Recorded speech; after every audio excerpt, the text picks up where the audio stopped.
আপনারা কি জানেন, জাদুঘর তান্ত্রিক ব্যক্তিরা যখন অলৌকিক কিছু দেখায়, সেটার আড়ালে আসলে কি লুকিয়ে থাকে? অনেকেই আমরা মনে করি যে এই জাদুঘরী শক্তিগুলো বিশাল এক আধ্যাত্মিক ব্যাপার, কিন্তু কিসের বলে তারা এই কার্যকলাপগুলো দেখিয়ে থাকে তা আপনি আজকের এই ভিডিওটি দেখলেই বুঝে যাবেন। কিভাবে তারা সাধারণ মানুষদের সাথে মনস্তাত্ত্বিক খেলা খেলে তাদের ঈমান আমলকে বরবাদ করে দিচ্ছে এবং অর্থ সম্পদকে লুট করে নিচ্ছে। ভিডিওটি দেখার পরে আপনার গায়ের পশমগুলো খাড়া হয়ে যাবে যে আচ্ছা, তাহলে এইভাবে তারা করে। আর এগুলো জানার পরে কোন ভণ্ড তান্ত্রিক আর আপনাকে বিভ্রান্ত করতে পারবে না। এছাড়াও আপনারা কি জানেন, তান্ত্রিক জাদুঘর ব্যক্তিরা কেন আপনার থেকে গায়ের কাপড়, নখ এবং চুল চেয়ে নেয়? চলুন এবার একটা একটা করে আপনাদেরকে আমি সবকিছুই বুঝিয়ে দিচ্ছি। আমি হারুন রশিদ, আপনারা দেখছেন হানাফি কেল্লা মিডিয়া। তান্ত্রিকরা সাধারণ মানুষদেরকে বিভ্রান্ত করার ক্ষেত্রে 7টি পন্থা তারা অবলম্বন করে থাকে।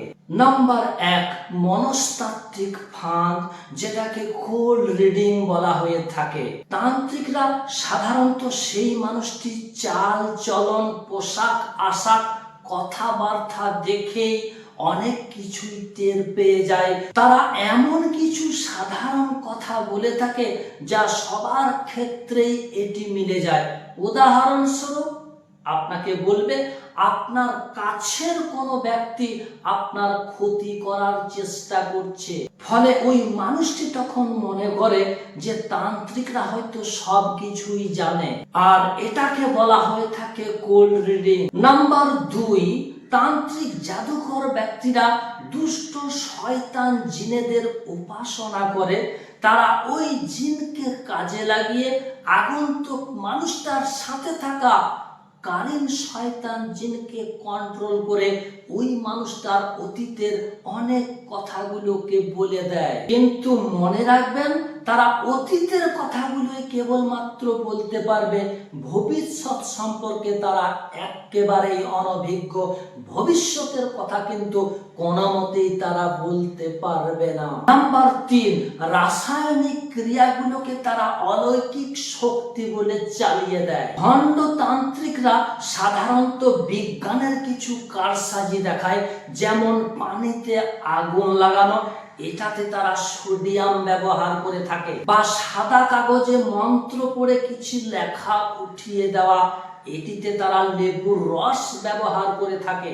এগুলো কোনো অলৌকিক শক্তি বা আধ্যাত্মিকতার কোনো ব্যাপার নয়, এগুলো স্রেফ কলা কৌশল, কারসাজি এবং হাতের কিছু ক্রেডিট। নাম্বার 4, তারা যে জায়গাটিতে মানুষদের দেখাশোনা করে সেই জায়গাটির পরিবেশ এমন ভয়ানক ভাবে তারা তৈরি করে রাখবে, সাধারণ মানুষ সেখানে প্রবেশ করা মাত্রই তার মনের মধ্যে একটা ভয় ঢুকে যাবে।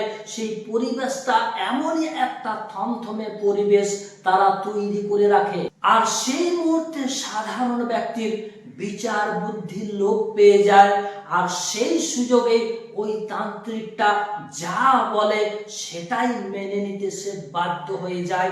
আর এটিকে কাজে লাগিয়ে তারা এমন ভয় দেখায় যে এই মুহূর্তেই তুমি যদি এইটা না করো তোমার বিরাট বড় ক্ষতি হয়ে যাবে, এই ধরনের ভয় তারা দেখায়। নাম্বার 5, তারা কুফরি কালামগুলোকে কোরআনের আয়াতের সাথে এমন ভাবে মানুষদেরকে দেখাবে যে মনে হবে যে ব্যক্তিটা বিরাট বুজুর্গ ব্যক্তি। তারা ভিতরে ভিতরে কুফরি কালাম দিয়ে কাজ করবে, কিন্তু মানুষদেরকে দেখাবে কোরআনের আয়াত। এভাবেই তারা সাধারণ মানুষদের ঈমানকে লুট করে নিচ্ছে। নাম্বার 6, তারা ব্যবহৃত জিনিসের ফাঁকটা এমন ভাবে পেতে রাখে আপনার নিকট থেকে তলব করবে আপনার মাথার চুল, আপনার গায়ের ময়লা, আপনার গায়ের ঘাম লাগানো কাপড়, আপনার হাত পায়ের নখ, এই জিনিসগুলো আপনার থেকে তারা হাতিয়ে নেবে।